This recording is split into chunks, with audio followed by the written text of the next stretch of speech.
Pernahkah kalian merasa putus asa dalam memahami materi tentang fungsi kuadrat? Ribuan video telah kalian tonton, namun kalian tetap saja kebingungan.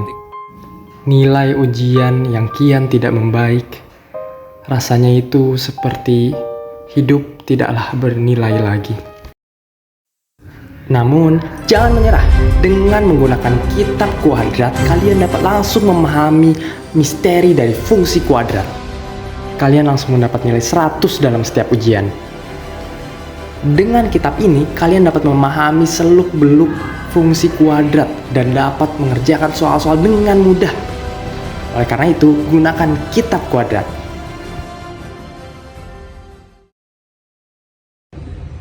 Halo teman-teman, perkenalkan kami dari kelas 12 MIPA 6. Nama saya Dita Aulia. Saya Didi Santi Kusnadi. Saya Revaldi Tedrawan. Saya Demol Lamsari. Di sini kami akan mempresentasikan alat peraga matematika berupa flipbook animasi fungsi kuadrat. Pengertian fungsi kuadrat. Fungsi kuadrat merupakan fungsi yang menggunakan aljabar polinomial dengan nilai kuadrat sebagai pangkat tertinggi. Bentuk umum persamaan kuadrat. Fungsi kuadrat dinotasikan sebagai berikut. Fx sama dengan ax kuadrat ditambah bx tambah c. Yang mana fx dan x merupakan variabel dependen dan nilai abc merupakan variabel independen. Untuk mengetahui akar-akar nilai x, maka nilai y kita dapat nyatakan sebagai 0.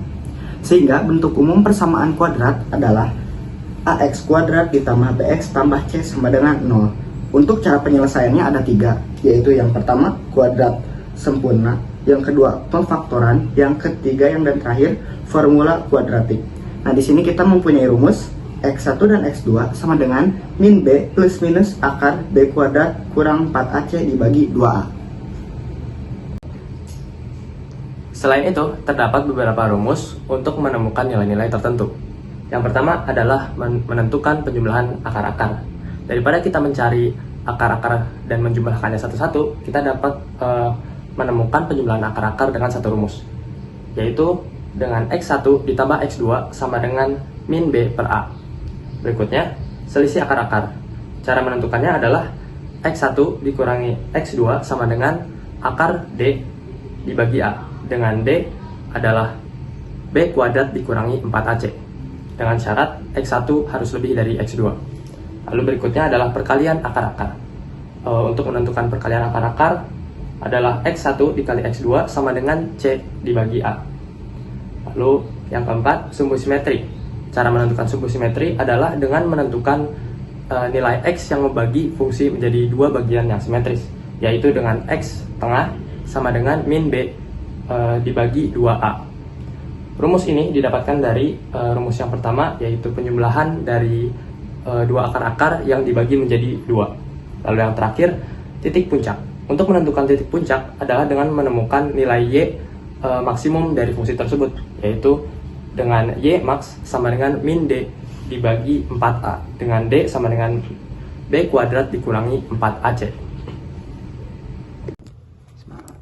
Baik teman-teman, selanjutnya aku akan mempraktekkan cara menggunakan flipbook ini ya teman-teman. Nah, jadi seperti flipbook pada biasanya, di sini cara menggunakannya cukup simpel. Kita tinggal membuka lembarannya dengan cepat seperti ini. Nah, atau bisa kita buka dengan sebaliknya. Nah, jadi flipbook ini adalah kumpulan dari gambar-gambar yang sangat banyak. Nah, lalu disatukan dan ketika dibuka dengan cepat itu terlihat seperti sebuah animasi ya teman-teman.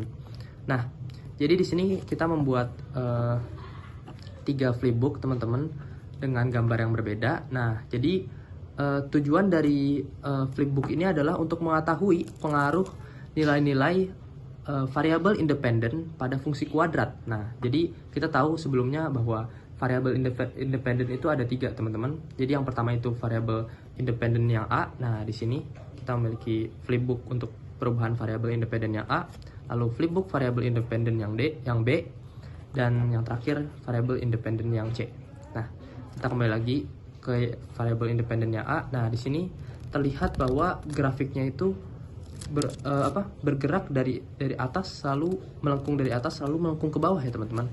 Nah, jadi sifat dari perubahan nilai A ini apabila dia positif, maka grafik tersebut akan melengkung membuat bentuk V ke atas ya teman-teman. Nah, namun apabila variabel itu negatif, maka fungsi tersebut akan melengkung ke bawah. Nah, baik. Lalu untuk variabel independen yang kedua, nilai B. Nah, di sini kita dapat melihat terjadi gerakan juga sama seperti sebelumnya. Namun yang berbeda adalah variabel ini tidak menutup ya teman-teman. Akan tetapi variabel ini bergeser ke kanan dan ke kiri. Nah, dapat kita ketahui apabila nilai variabelnya positif, maka dia akan berada di sebelah sisi sebelah sisi kiri koordinat kartesius ya teman-teman. Nah, apabila dia bernilai negatif seperti ini, negatif 2,1, maka dia akan berada di sebelah kanan bidang kartesius. Nah, selanjutnya untuk flipbook yang terakhir, nah ini adalah perubahan variabel C. Nah, perubahan ini adalah nilai yang sangat mudah kita lihat ya teman-teman. Nah, jadi apabila nilai C ini bertambah, maka grafik pun akan naik ke atas. Namun apabila nilai C ini menurun atau berkurang, maka dapat terlihat grafik ini turun ke bawah ya teman-teman.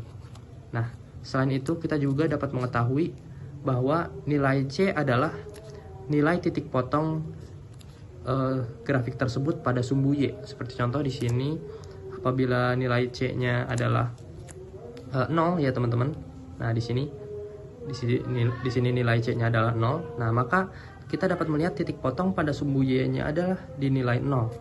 Nah, untuk yang lainnya juga sama. Di sini apabila kita memiliki nilai C-nya negatif 1, maka dapat terlihat di sini titik potongnya adalah di sumbu Y negatif 1, teman-teman. Nah, jadi begitulah cara menggunakan flipbook animasi ini. Alat peraga ini sangatlah berguna apabila kita ingin mengetahui bagaimana pola tingkah laku suatu fungsi kuadrat apabila nilai-nilainya itu kita ubah sedemikian rupa, teman-teman. Sekian dari kami, terima kasih yang sudah menonton. Wassalamualaikum warahmatullahi wabarakatuh. Bye.